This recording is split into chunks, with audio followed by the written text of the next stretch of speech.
é um cenário difícil agora diante dos encaminhamentos, mas o que aconteceria se os dois pré-candidatos tivessem, usando com base a declaração que o senhor acaba de dar, dizendo que o prefeito Albério recuou da decisão de disputar e disse que abandonaria a vida pública. Se ele mantivesse o desejo de ser pré-candidato, o senhor já estava preparado, já estava esperando a possibilidade de uma disputa com o atual prefeito e já estava sendo considerado nessas conversas com José Marcos e Inocêncio?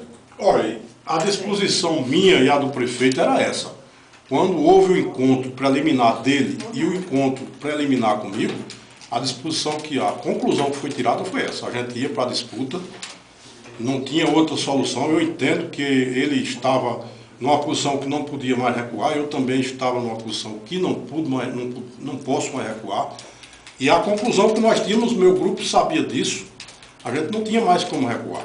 Agora, houve realmente o posicionamento dele lá, claro e indubitável, de que não seria mais candidato e que estaria abandonando a vida pública. E aí foi tomada essa posição, que eu até disse numa entrevista que era uma posição partidária, e fui até censurado aqui por alguns blogueiros, que eu estaria enganado nessa minha colocação. Posição partidária que eu me referi é a posição do partido. Por exemplo, aqui em Afogados tem uma coligação de 10 partidos.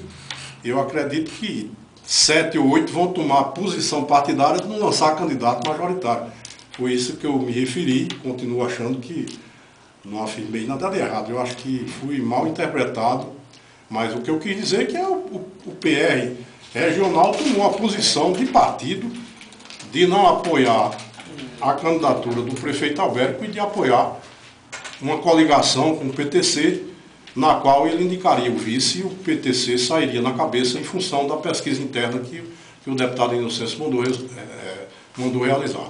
Agora, Dessoles, eu fazia um comentário aqui na Pajeú, no dia seguinte à reunião de Recife, dizia o seguinte, dizia, olha, é uma faceta da política que para muitas pessoas acaba afastando as pessoas do campo político, da participação do ponto de vista partidário, porque se você pega um cenário de 4 anos atrás, ninguém imaginaria que Dessoles e Albério hoje estivessem no nível de relação, de dificuldade de relação política que vocês estão, que é muito claro e muito óbvio, principalmente depois desses últimos fatos. Um se referia ao outro como filho, o outro se referia, vice-versa, se referia ao outro como pai, e de repente implode essa relação no campo político. Ainda há como juntar os cacos, ao menos no campo pessoal? Como é que ficou essa questão? Olha, eu continuo tendo por Albério com o maior carinho, não consigo ter raiva dele, não consigo.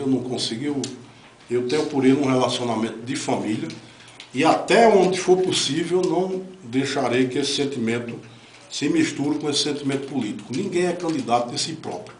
Todo mundo sabe que eu estou nessas condições porque há um sentimento popular respaldando essa minha posição, como também deve haver um movimento respaldando a posição dele. Agora, misturar isso com um sentimento de família, como existem algumas pessoas que estão misturando, infelizmente, é uma coisa que para mim é muito doloroso para mim. Eu não gostaria que essas coisas fossem tomadas como questões pessoais ainda.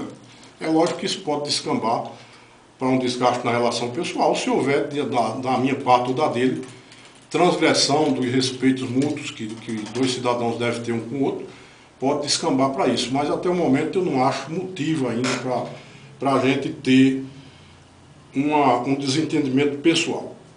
O que eu gostaria é que as pessoas entendessem que essa não é a primeira vez que dentro de um grupo político surge 2 lideranças pleiteando o mesmo cargo. Está aí o exemplo de Recife, que os jornais estão publicando hoje, que nada mais é do que um fato semelhante ao nosso aqui, só com uma dimensão muito mais ampla, uma dimensão nacional. Mas está aí um candidato a prefeito sendo retirado da disputa pela direção do partido, evidentemente por conjunturas outras que a gente sabe que existem, mas principalmente porque nas intenções de voto o prefeito de Recife se mostrou um tanto frágil para uma disputa, para uma eventual disputa. Então, isso que motiva as relações da democracia. E a pessoa chegar simplesmente colocando isso como uma questão de direito, claro que direito, todo cidadão que preenche os requisitos legais tem direito a ser candidato. Agora, o prefeito citou aqui na entrevista dele várias vezes os conselhos que ele tem recebido de Pedro Alves, né, que o direito é dele, que ele devia não arredar pé desse direito. Agora eu pergunto, Pedro Alves utilizou esse mesmo raciocínio na eleição de 2000 para lançar o prefeito Silvio Rafael como candidato? Não usou. Silvio Rafael foi retirado da disputa simplesmente porque na intenção de voto ele demonstrou fragilidade. E o candidato natural que se colocava naquele momento era Pedro. Mas na segunda pesquisa, Pedro também recuou em função do percentual de intenção de voto que ele colheu na pesquisa. E disse isso claramente a várias pessoas amigas dele, que não ia disputar uma eleição com um percentual de voto que ele sabia que o levaria a uma derrota. E acabou o Manuel sendo candidato. Lá em Sertânia, o mesmo grupo político deixou de apoiar o professor Ivan, também pela uma questão de intenção de voto.